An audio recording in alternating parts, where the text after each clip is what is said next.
ഇന്നത്തെ നമ്മുടെ വീഡിയോയിൽ നല്ലൊരു മീൻ കറിയുടെ റെസിപ്പിയാണ് കേട്ടോ. ചെമ്മീൻ കൂന്തലൊക്കെ പോലത്തെ മീനൊക്കെ വീട്ടിൽ വാങ്ങിക്കുമ്പോൾ എന്തെങ്കിലും ഒന്ന് സ്പെഷ്യലായിട്ട് സാധാ മീൻ കറിയിൽ നിന്ന് വ്യത്യാസമായിട്ട് കുറച്ച് സ്പെഷ്യലായിട്ട് ചെയ്യണമെന്ന് തോന്നുന്നവർക്ക് തീർച്ചയായിട്ടും ചെയ്തു നോക്കാൻ പറ്റുന്ന ഒരു അടിപൊളി കറി തന്നെയാണ്.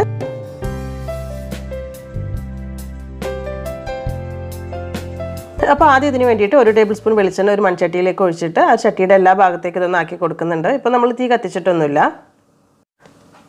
ഇനി ഇതിലേക്കൊരു 250 ഗ്രാം ചെമ്മീനാണ് കേട്ടോ ചേർത്ത് കൊടുക്കുന്നത്. വലിയ ചെമ്മീനായതുകൊണ്ട് തന്നെ 2-3 പീസായിട്ട് മുറിച്ചിട്ടാണ് ഇട്ടിട്ടുള്ളത്. ചെറുതാണെങ്കിൽ അങ്ങനെ തന്നെ ചേർത്ത് കൊടുത്താൽ മതിയാകും. ഇനി ഒരു 2 പച്ചമുളകും അതുപോലെ തന്നെ 1 ടേബിൾ സ്പൂൺ ഇഞ്ചി നീളത്തിൽ മുറിച്ചതും കുറച്ച് കറിവേപ്പിലയും കൂടി ഇട്ട് കൊടുക്കുക. പിന്നെ ഒരു 8-10 ചെറിയുള്ളി എടുത്തിട്ടുണ്ട്. ഒരു 4 അല്ലി വെളുത്തുള്ളിയും 1 ടേബിൾ സ്പൂൺ കുരുമുളക് പൊടിയും കൂടെ ചേർത്തിട്ട് ഒന്ന് ചതച്ചെടുത്തിട്ട് അതുകൂടെ ചേർത്ത് കൊടുക്കുക കേട്ടോ. ഇത് നല്ലൊരു ടേസ്റ്റ് ആയിരിക്കും ഇങ്ങനെ ചേർക്കുന്ന സമയത്ത്. പിന്നെ ഒരു 1/4 ടീസ്പൂൺ മഞ്ഞൾപ്പൊടി ഇട്ട് കൊടുക്കുന്നുണ്ട്. 1 ടീസ്പൂൺ മാത്രം മല്ലിപ്പൊടി കൂടുതൽ വേണ്ട. അതുപോലെ തന്നെ 1 ടീസ്പൂണിൻ്റെ അടുത്ത് ഉപ്പ് ചേർത്ത് കൊടുക്കുക, നോക്കിയിട്ട് പിന്നെ എടുക്കുക. പിന്നെ കുറച്ച് പുളിവെള്ളം, ഒരു ചെറിയ ചെറുനാരങ്ങ വലുപ്പത്തിൽ പുളി എടുത്തിട്ട് ഒരു 1/2 കപ്പ് അളവ് വെള്ളം കൂടെ ചേർത്തിട്ട് പിഴിഞ്ഞെടുത്തിട്ടുള്ള പുളിവെള്ളമാണ് കേട്ടോ. അപ്പോൾ അതുകൂടെ ചേർത്തിട്ട് എല്ലാം കൂടെ നല്ലോണം മിക്സ് ആക്കി എടുക്കുക. ഈ സമയത്ത് ടേസ്റ്റ് നോക്കിയിട്ട് ഉപ്പ് കുറവാണെങ്കിൽ ചേർത്ത് കൊടുക്കുക. അതുപോലെ തന്നെ പുളി കുറവാണെങ്കിൽ ഇത്തിരി കൂടെയൊക്കെ പുളിവെള്ളം ചേർത്ത് കൊടുക്കുക, ഒരുപാട് വേണ്ട.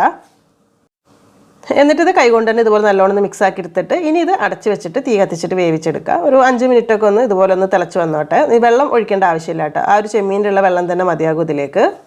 ഇടയ്ക്കൊന്ന് ഇളക്കിയിട്ട് കൊടുക്കേണ്ട കാര്യം മറക്കരുത്.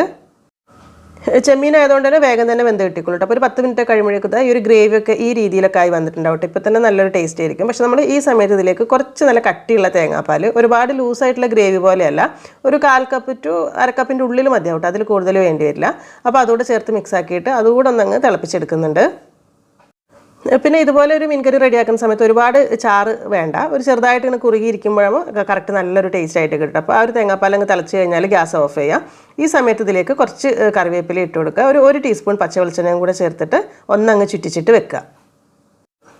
അപ്പോൾ ഇതാ ഇത്ര തന്നെ ഉള്ളൂ കേട്ടോ പരിപാടി. ഇതിപ്പോൾ തന്നെ കഴിക്കാൻ നല്ല ടേസ്റ്റാണ്. പക്ഷേ കുറച്ചുകൂടെ ഒക്കെ ഒന്ന് കഴിഞ്ഞ് ഒന്ന് ചൂടാറിയിട്ട് ഒന്നുകൂടെ ഒന്ന് സെറ്റ് ആവുകയാണെങ്കിൽ ഒരു അടിപൊളി ടേസ്റ്റ് തന്നെ ആയിരിക്കും കേട്ടോ. ശരിക്കും പറഞ്ഞാൽ നല്ല ടേസ്റ്റ്, അതായത് ഒരുപാട് ചേരുവകളൊന്നുമില്ല, തക്കാളി ഉള്ളി കാര്യങ്ങൾ അങ്ങനെയൊന്നുമില്ല, പക്ഷേ സൂപ്പർ ടേസ്റ്റ് തന്നെയാണ്. നല്ല ചൂടുള്ള ചോറിൻ്റെ ഒക്കെ കൂടെ കഴിക്കുകയാണെങ്കിൽ ഈ ഒരു കറി മാത്രം മതിയാവട്ടെ. അല്ലെങ്കിൽ പത്തിരിയുടെ കൂടെയൊക്കെ നല്ല ടേസ്റ്റ് തന്നെയാണ്. ഞാനിപ്പോൾ ഇവിടെ നമ്മളെ ചെറിയ പത്തിരി ഉണ്ടല്ലോ, അതാണ് ഉണ്ടാക്കിയെടുക്കുന്നത് കേട്ടോ. എളുപ്പത്തിൽ ഉണ്ടാക്കാൻ പറ്റുന്ന ഇതിൻ്റെ കൂടെ നല്ല ടേസ്റ്റ് ഉണ്ട് കേട്ടോ. നല്ലൊരു കോമ്പിനേഷനാണ്. ചെമ്മീനും ആ ഒരു കുരുമുളകിൻ്റെ ടേസ്റ്റും തേങ്ങാപ്പാലും എല്ലാം കൂടെ വരുന്ന സമയത്ത്. അപ്പോൾ നിങ്ങൾക്ക് കണ്ടിട്ട് ഇഷ്ടമായിട്ടുണ്ടെങ്കിൽ നമ്മുടെ വീഡിയോ ഒന്ന് ലൈക്ക് ചെയ്യേണ്ട കാര്യം മറക്കരുത്.